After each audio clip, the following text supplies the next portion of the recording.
Hey, how's it going everybody? My name is Drew Creal, and in this video we're going to take a look at 4 different chainsaw style metal pedals. And when I'm talking about chainsaw, you probably already know what I'm talking about. I'm talking about the coveted Boss HM2 that's been around since the 1980s. We're going to take a look at the cheapest, most cost-effective way to get the HM2 sound, like in the Behringer HM300, all the way to the feature-packed sort of boutique version of the HM2 circuit, like with the Lone Wolf Audio left-hand raft Deluxe. We're also going to take a look at the newly released Boss HM2 Waza craft and compare it to an original Boss HM2 from 1985. There's something for everybody here since I'm covering every price range of the sound, so stick around and find out which chainsaw pedal is the right one for you. Let's go.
Before we begin, I wanted to formally invite you to subscribe to my YouTube channel. If you're into heavy metal music and guitar playing, gear reviews, guitar lesson videos, if you're into that sort of thing, I would love to have you subscribe to my channel so you can be notified every time I upload a video.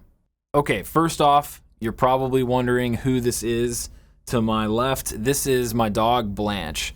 Blanche is a 5-year-old golden doodle. She's a huge fan of chainsaw tone, stacking pedals, playing through vintage high gain amplifiers. She's really into that sort of thing, so she really wanted to come on this show to discuss chainsaw tone with you. So everybody give it up for Blanche Dorothy Rose. Woo! Okay, so before we get into demoing all of the different HM2 pedals, I wanted to discuss a little bit about what the HM2 is and possibly explain why it's such a cult classic pedal, why it was kind of such a big deal when Boss released the Wazacraft version of the pedal. So let's get into that now. So the Boss HM2 was released in October of 1983 and was in production first in Japan and then later in Taiwan until October of 1991. So that's approximately 8 years that the pedal was in production. And I have an original Japanese Boss HM2 right here to show you what it looks like. I just also wanted to point out that this enclosure was a really special thing for its time. The first Boss pedals, really the first Roland / Boss pedals that came out were a lot larger. They had like a power cord attached to them. And I think the first Boss pedal came out in 1976, and it's the Boss CE2 chorus pedal. It doesn't look like the nice little blue pedal that you know of today. It was like a larger unit. But Boss had really only been a company for maybe 7 or 8 years at this point. The original audience for the HM2 was, I think, all of these up-and-coming like hair metal bands and thrash bands. But in general, during the 1980s, the HM2 was largely just overlooked. Like most high-profile guitar players didn't play the HM2 except for one guy who you might know of. His name is David Gilmour from Pink Floyd, and he used the HM2 in sort of a peculiar way. He used the harsh HM2 sound coming out of one amplifier, and then a more pleasing sort of overdriven sound for his tone to come out of a different amp, and he would sort of blend those two sounds together to create his lead sound.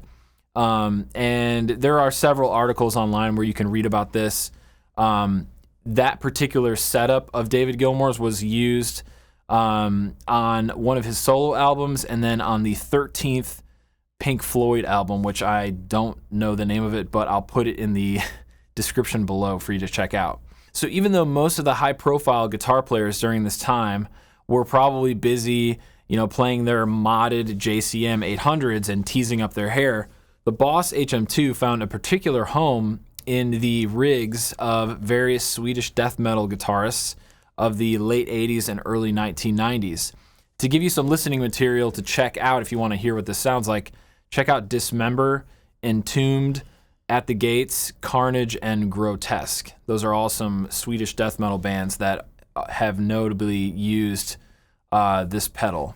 Uffe Cederlund of Entombed chronicles his Boss HM2 use, stating, "I just used a worthless Ibanez guitar, a small PV combo, and a Boss heavy metal pedal. The result was a highly influential death metal album called Left Hand Path, an album that has come back into popularity and is the proto-Left Hand Wrath's namesake." So a little bit about Lone Wolf Audio. We're fast forwarding way into the future, but Entombed comes out with the album Left Hand Path, and that is the original name of the Lone Wolf Audio Left Hand Wrath. And you can actually find some of those pedals out there. And of course, over the years, Joe Anastasio, the Lone Wolf of Lone Wolf Audio, he's updated the pedal, the Left Hand Wrath, quite a bit. There's the deluxe version, which I just showed you, but there's other versions of the pedal as well. And to my knowledge, he has really taken the HM2 circuit further than any other company out there, any other pedal builder that I'm aware of. And so that's why I've got it in my guitar rig. Another thing worth mentioning is that Blanche is going to leave now. Everybody say bye to Blanche. Bye, Blanche. Another thing I wanted to mention is that there were some bands in the United States using the HM2 in their sound. There's actually a band called Ravage, and they used the HM2 on their On We Slay EP, which came out in 1987. And it is possible that maybe listening to some of those bands influenced the Swedish death metalers, but I suppose that remains a debate. And I will put a link to a couple articles below that you guys can check out for further reading on this. And by the way, the band Ravage became the band that you probably know of as Atheist today. So it was sort of a proto-atheist band. And I just thought that was a pretty cool little tidbit. So what's so amazing to me about the HM2 is that it was first rejected by many of the high-profile guitar players of the 1980s, but then you had these new up-and-coming death metal musicians that were just using whatever they had. And so they didn't have fancy Marshall stacks or Mesa Boogie tube amps. They just used what they had: a cheap Ibanez guitar, a PV amp, and an HM2 pedal, and that's what they made history with, essentially. And still to this day, there are newer bands that are coming out all the time that are trying to emulate that sound, that early 90s death metal sound. One modern day example of a user of the Boss HM2 would be the band Nails. What's so amazing to me about that story of the young death metal guitarists using the HM2 and incorporating it in their rig and then on their recordings is that they just simply worked within their limitations. They used the equipment that they had, and they ended up creating something totally new. So I know technology has advanced quite a bit since the early 90s, and music in general has sort of moved into these genres and subgenres. I mean, metal is got to be the worst. I mean, we have like bagpipe metal. I would argue that in metal there are more subgenres than in any other genre of music out there. So just kind of something funny, but I just thought that was cool that those guys were using whatever they had and they created something new. And so I guess my encouragement to you would be, what equipment do you have that you could make music with? Maybe you've got an old tape recorder or a computer with just plugins on it. You don't have any gear. I would just encourage you to try using what you have or borrow what you need to make some music and record something. Okay, so now that I've given you a little bit of context and history behind the Boss HM2, I wanted to explain how the pedal itself works and sort of what it was designed to do exactly. This is going to be important for sort of understanding the settings and the controls on the different pedals as we're going through things. So as I showed you earlier, here is an original Boss HM2 black label, made in Japan. And I just think, again, this is just such a cool pedal because of its age and how the Boss design has stood the test of time. They still make them like this. They still look like this. So yeah, let's take a look at this pedal. So we've got a standard 4-knob layout, which is really normal for a Boss pedal. And the first thing that we have here is level. So level is just gonna make you more louder. Louder is more good, as they say at JHS. So if you put it at noon, that's pretty much like your current volume, and then if you move it to the right, you're gonna get way louder, and then if you move it to the left, you're gonna get quieter than you were before you went into the pedal. Okay, so the next thing is color mix, and you've got low and high, and these are actually boost cut knobs. So when they're at noon like that, nothing, the pedal is not changing anything to your frequencies, but as you boost up the low, you're actually cranking the 240 hertz right there. So that's got a little 240 hertz bump. So that's going to give you that nice low end. And then the high mix is actually a 1 kilohertz frequency boost, right? So you're boosting 240 and 1K when you're playing through the Boss HM2, and then you're just slamming it with a bunch of distortion. Okay, and I would just recommend turning the distortion all the way up when you play this pedal, because between 3 and 8 o'clock, really nothing changes. It's like, it kind of goes from like nothing to a lot of gain, and then max gain. So most guitar players, when they use this pedal and just in general, they just turn up everything. That is the Swedish death metal sound. That's what it's known for, is you just turn everything up, or dime it, as they say. Now you can also run this into the front of an amp that has distortion already and sort of blend the amount of HM2 distortion with your amp distortion. That's a really fun thing to do. One of the things I like about the Left Hand Wrath Deluxe is that it has a clean blend, so you can get that really violent HM2 sound and blend it with your Marshall JCM 2000, your Mesa Boogie, your other high gain amp, to get sort of this hybrid thing happening. And that's a really exciting thing to try. All right, let's get down to business and talk about your different options for the HM2 sound. So the first pedal that we're gonna look at is the Behringer HM300. And as you heard in the intro song with this video, this pedal sounds great. I actually kicked off the song with this pedal and sort of took you through the range of tones from cheapest to most expensive. I just wanted to say that if all I had was this pedal, I could still make some really awesome music. So don't let the expense of some of these other pedals hold you back from just playing the guitar. Another thing I'll mention is that there's quite a few free amp sims out there and pedal simulators out there that you can download for free to get the HM2 sound, and I will also link in the description one of those for you guys to check out.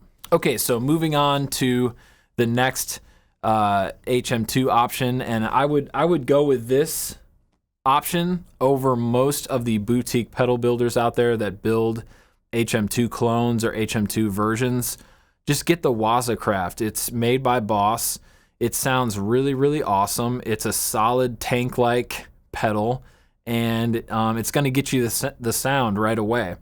The thing that's cool about this one is that there is a standard and custom switch on the back of this pedal, and the standard basically makes it sound almost identical to the original, but the custom mode has some different frequency things that are happening in the pedal, and I think it sounds really dark and meaty sounding. It's to me, it's like the most throaty version of the HM2. Out of all of the HM2s that I'm playing, this one is the darkest and sort of meatiest sounding, okay? So this pedal costs right around $180, and then with shipping or with taxes, you're looking at like, you know, $200 for a pedal like this, which is a lot of money. But they're sweet and they're worth it, and you can hang on to it forever. Moving on now, we've got the original HM2, which I talked a little bit about earlier. I was able to get this pedal also for $180, but I would consider myself extremely lucky. The made in Japan black label versions of the Boss HM2 go anywhere $200 to like $500 on the used market. If you have the original box and it's in pristine condition, that's going to be your like highest level for like a pedal collector would pay $500 for that potentially. All right, so the last pedal that we're going to check out is none other than the Lone Wolf Audio Left Hand Wrath Deluxe. This is kind of your most decked out version of the HM2 circuit. There's additional controls on here like presence. There's a 6-way frequency rotary knob that kind of takes you from the darker frequencies to like super bright.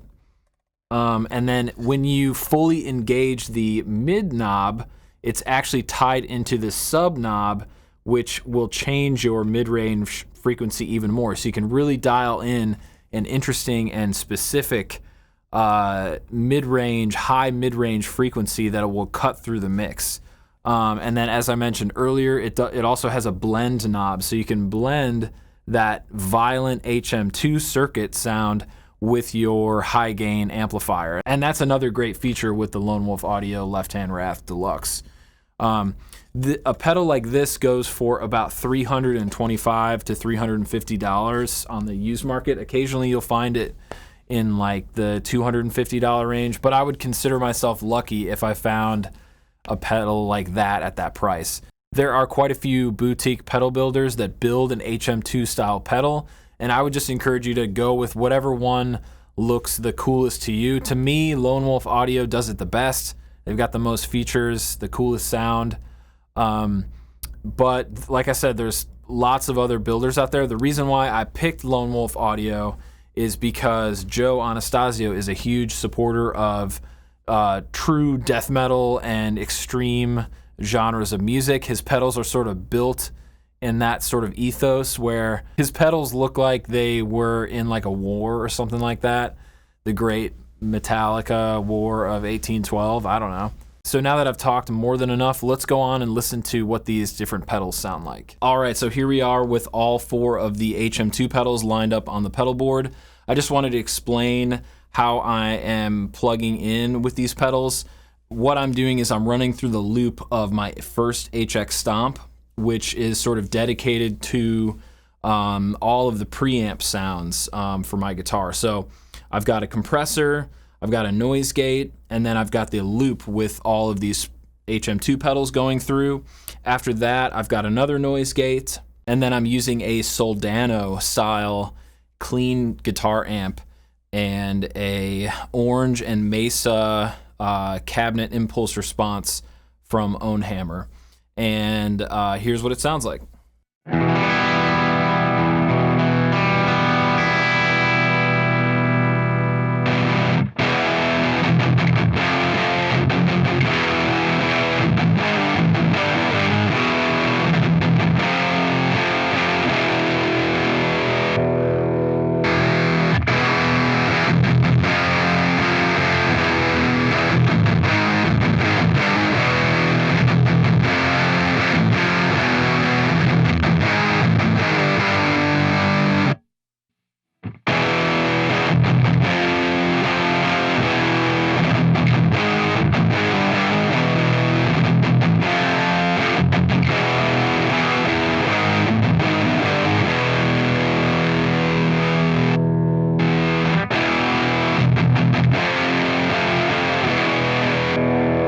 So what I'm noticing right away is that the original HM2 does sound kind of thin. I've got the settings basically the same on every pedal here, but listen to what the Waza Craft sounds like versus the original.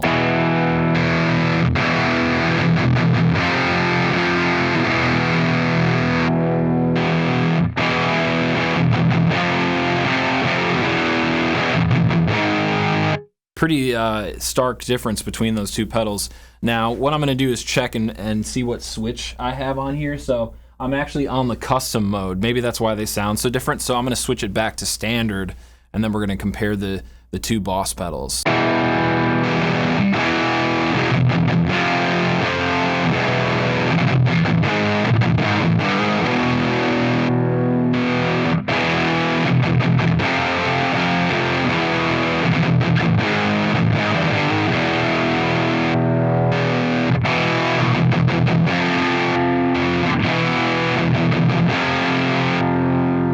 So let's go back to custom mode.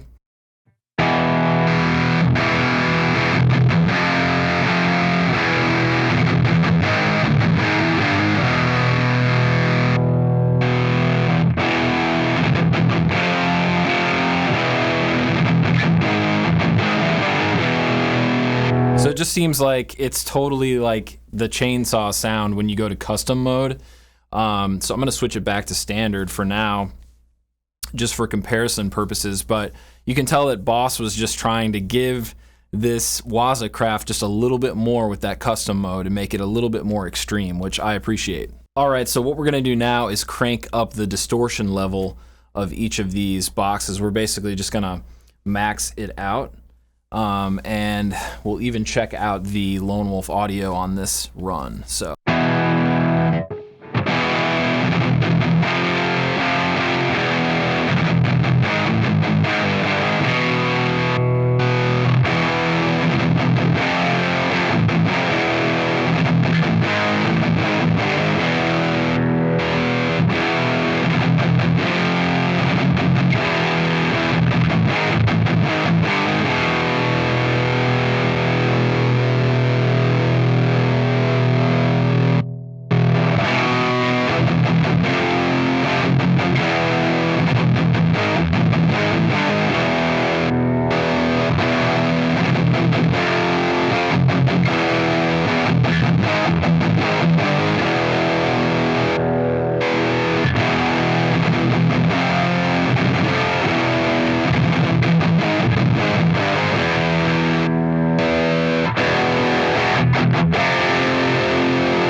Pretty interesting differences between the pedals. I'm hearing a lot more of a bright sound coming from the Lone Wolf audio, and then still kind of keeping up with that brightness is the original HM2.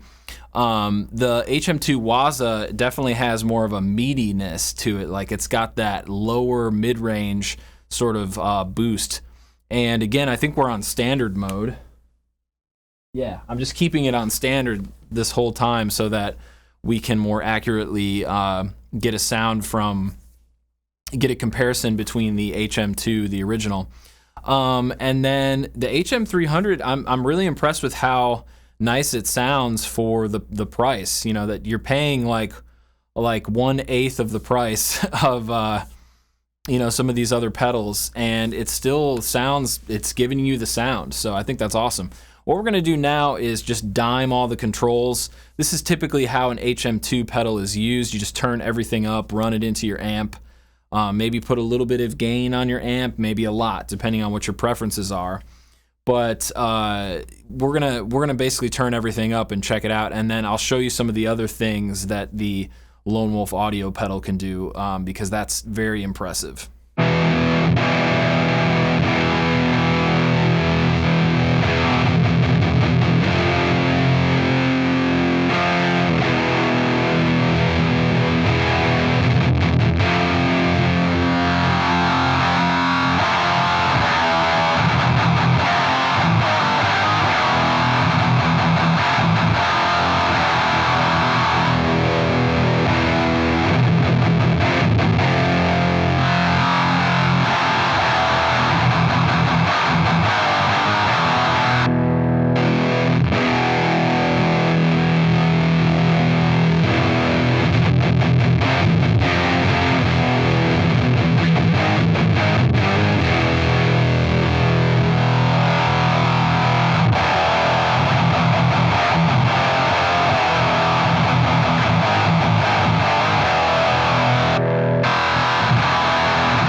Man, that was actually a ton of fun. I enjoyed that more than I thought I would. And it was really interesting to hear the differences from each HM2 pedal. I think they all offer the sound, right? You can get the Swedish death metal, the brutal death metal chainsaw tone from any of these pedals. I think they all offer that. It just depends on what your sort of tonal preferences are. If you want basically the widest possible frequency options, you're going to go with the Lone Wolf. That pedal is just crazy in terms of just giving you the most violent sounding HM2 sound. The original HM2 is impressive. It's a well-balanced pedal. It's not too extreme, but if you want a little bit more meat, if you want a little bit more low-end sort of low-mid sort of definition in your guitar playing, get the Boss HM2 Waza. I think you'll really enjoy that pedal. Although I don't think it sounds exactly like the original. It sounds a little different to my ear. And then if you're on a serious budget, which most of my guitar playing life has been on a serious budget, and you really need that sound, just get an HM300. You heard it up against the Waza Craft and these, you know, these $200, $300, $400 pedals, and it does a great job. It gets you the sound. So don't be afraid to buy something that's the budget version of something all the time, okay? I think you're gonna be happy that you did, and you're gonna be making music a lot sooner than if you're trying to save up for a pedal that costs over $200. So thank you guys so much for watching this video. I had a ton of fun putting it together. I'm really interested in hearing what your reactions are to these 4 different HM2 pedals. Which one do you think would be the best for you, and why? Is it really worth it to spend $350 on a Deluxe HM2 style pedal? Maybe it's not. What do you think of the original HM2 versus the Waza Craft? I think we've got some cool discussions that can happen from this video, and I would love to hear your thoughts. So wherever you're at, have a fantastic day, and I'll see you in the next video. Bye-bye.